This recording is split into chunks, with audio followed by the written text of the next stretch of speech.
යාළුවනේ අද පුරුදු පරිදි මගේ තුන්වෙනි Excel lesson එක විදියට මම කියලා දෙන්න යන්නේ data query facility එක ගැන. ඔක්කොටම කලින් මතක් කරන්න MaxiRobin channel එක subscribe කරලා නැති අයට subscribe කරන්න.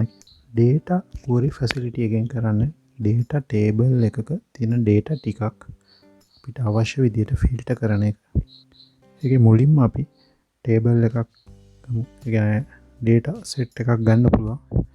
මම උදාහරණයක් විදිහට මේ පොඩි table එකක් අරගෙන තියෙනවා. මේක අදාළ විදිහට මේ columns හතරක් තියෙනවා. columns හතරෙන් ඒ columns හතරෙන් headings හතර අපි මෙතනට copy කරගෙන තියෙනවා. එතනට අපිට filters add කරන්න පුළුවන් මේ විදිහට. ඒ විදිහට filters add කරගත්තම මම headings set 3ක් හදාගෙන තියෙනවා.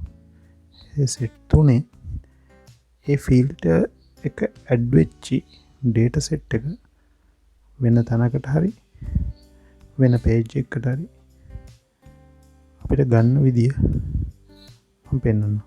ඒක කරන්නේ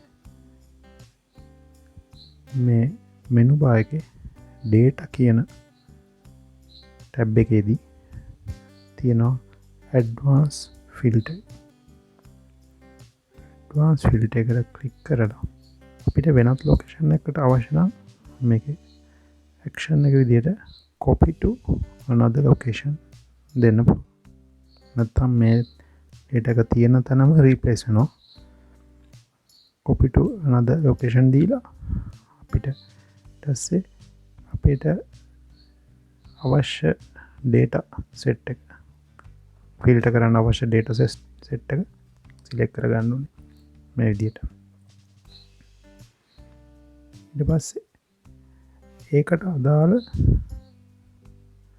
filters තියෙන heading එක දාලා තියෙන මේ වගේ filter එකක් තියෙන. ඒකට මේ criteria range එක මෙහෙම headings එක select කරගන්න ඕනේ. criteria range කියන location එකට මේ headings එක තියෙන filters ටික select කරගන්න ඕනේ.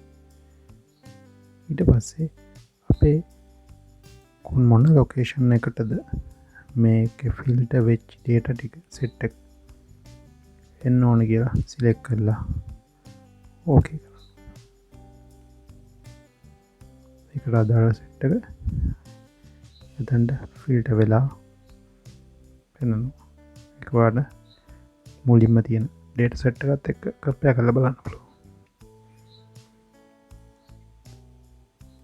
ඒකෙදි තව අපිට option එකක් තියෙනවා.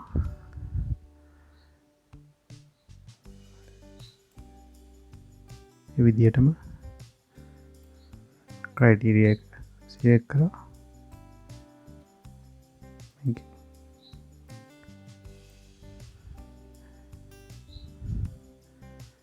unique record only කියලා select කරන්න පුළුවන්. ඒකෙදි duplicate records තියෙනවා. ඒ ටික එතනට එන්නේ නැහැ.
Thank you, Anna.